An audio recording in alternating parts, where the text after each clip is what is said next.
नमस्कार. श्री स्वामी समर्थ. स्वामी 24 या आपल्या सगळ्यांच्या हक्काच्या चॅनलमध्ये पुन्हा एकदा आपल्या सगळ्यांचं खूप खूप स्वागत.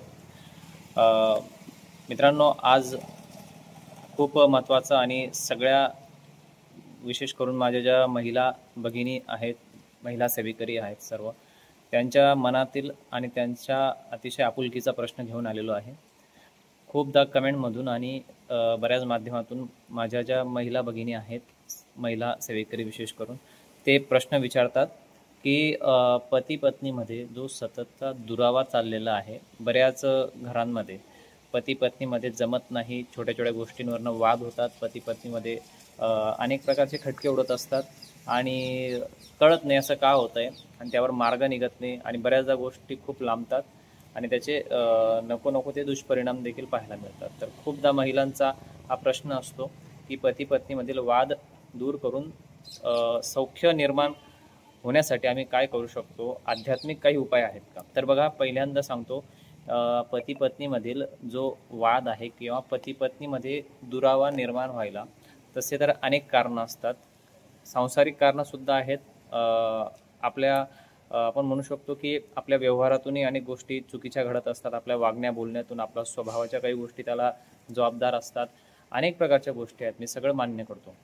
काही आपल्या चुका असतात, पतीच्या माध्यमातून काही चुका होत असतील किंवा पत्नीचंही काही चुकत असेल, ठीक आहे. ज्या भौतिक जगतातील आपल्या स्वाभाविक चुका आहेत त्या तर याला जबाबदार आहेत, परंतु आध्यात्मिकरित्या जर पाहिलं तर आध्यात्मिकरित्या सुद्धा काही गोष्टी जबाबदार असतात, काही कारणं असतात ज्यामुळे आपली जी बुद्धी असते ती भरकटत असते. बुद्धीमध्ये म्हणजे आपली जी विचारांची पातळी आहे ती खालावते आणि आपलं वागणं बदलतं, आपल्या सवयी बदलतात आणि चुकीच्या सवयींमुळे एकमेकांना, पती पत्नींना आपल्या वागण्याचा किंवा आपल्या सवयींचा त्रास होतो आणि त्यामुळे भांडणं होतात, ताण निर्माण होतो आणि गोष्टी टोकापर्यंत जाऊ शकतात. तर त्या ज्या बाकीच्या गोष्टी आहेत, म्हणजे पती आणि पत्नी यांना दोघांच्या स्वभावातील काय गोष्टी आवडत नाहीत, पहिलं तर त्या आपण ओळखून त्या दूर केल्या पाहिजे, त्याच्यावर बसून तोडगा काढला पाहिजे, बोललं पाहिजे, एकमेकांसोबत संवाद आपण केला पाहिजे. ही सगळ्यात महत्त्वाची गोष्ट आहे.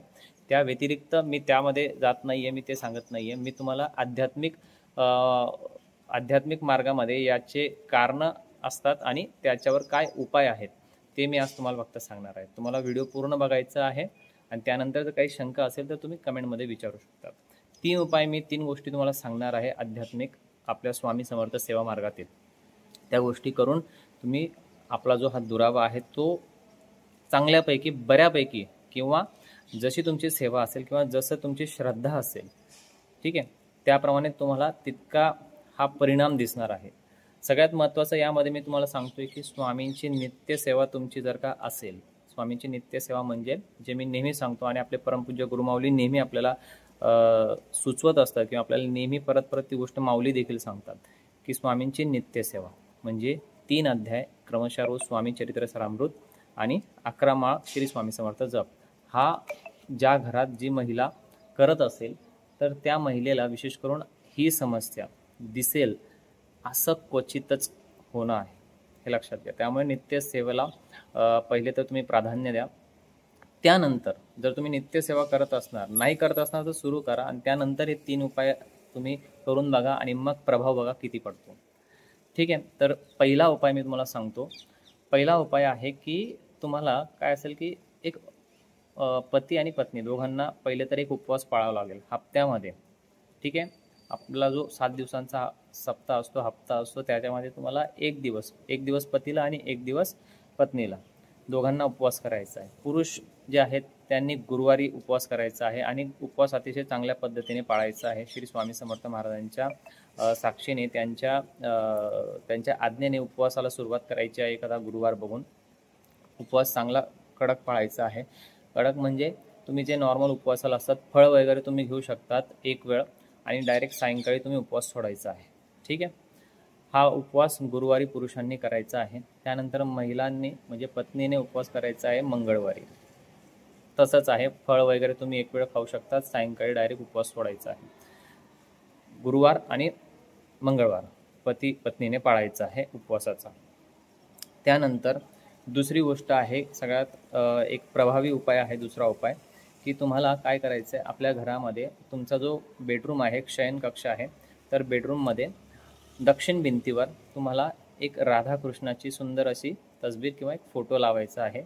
राधाकृष्णांचा फोटो घ्यायचा आहे, तो बेडरूममध्ये तुमच्या दक्षिण भिंतीला लावायचा आहे. म्हणजे त्या फोटोचं तोंड कुठे पाहिजे, उत्तरेकडे.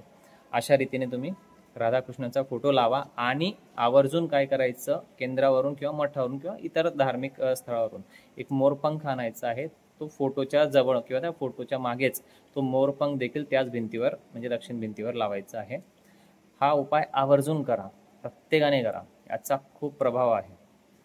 ठीक आहे, तुम्ही याचा अनुभव घेऊन बघायचा आहे. ह्या 2 गोष्टी झाल्यानंतर आपण तिसरी आणि अत्यंत महत्त्वाची आणि प्रभावी गोष्ट मी तुम्हाला उपाय सांगणार आहे, की यानंतर काय करायचं आहे. जे मी तुम्हाला व्हिडिओमध्ये बाजूला तुम्हाला दिसत आहे, हे पती पत्नीमधील सौख्य प्रेम निर्माण करणारे यंत्र आहे, दुरावा नष्ट करणारं यंत्र आहे. हे यंत्र तुम्हाला दिंडोरी प्रणित स्वामी समर्थ केंद्रावर सहज 10 ते 5 रुपयाला मिळून जातं. जर तुम्हाला शक्य असेल तर केंद्रावर जाऊन हे यंत्र तुम्ही विकत घ्या. आणि जर तुम्हाला केंद्रावर जाऊन यंत्र घेणं शक्य होत नसेल तर तुम्ही एका पेपरवर, पांढरा पेपर घ्यायचा आहे, त्यावर लाल पेनाने, लाल शाईने किंवा लाल कुंकवाने, काडीने वगैरे हे जे काही यंत्र आहे ते एका पांढऱ्या पेपरवर काढायचं आहे. छोटासा पेपर घ्यायचा, त्याच्यावर काढायचा आहे आणि घडी करून तो पेपर स्वतःजवळ बाळगायचा आहे. यंत्र स्वतःजवळ बाळगायचं आहे महिलेने. आणि पुरुषाच्या म्हणजे आपल्या पतीलाही ते द्यायचं आहे.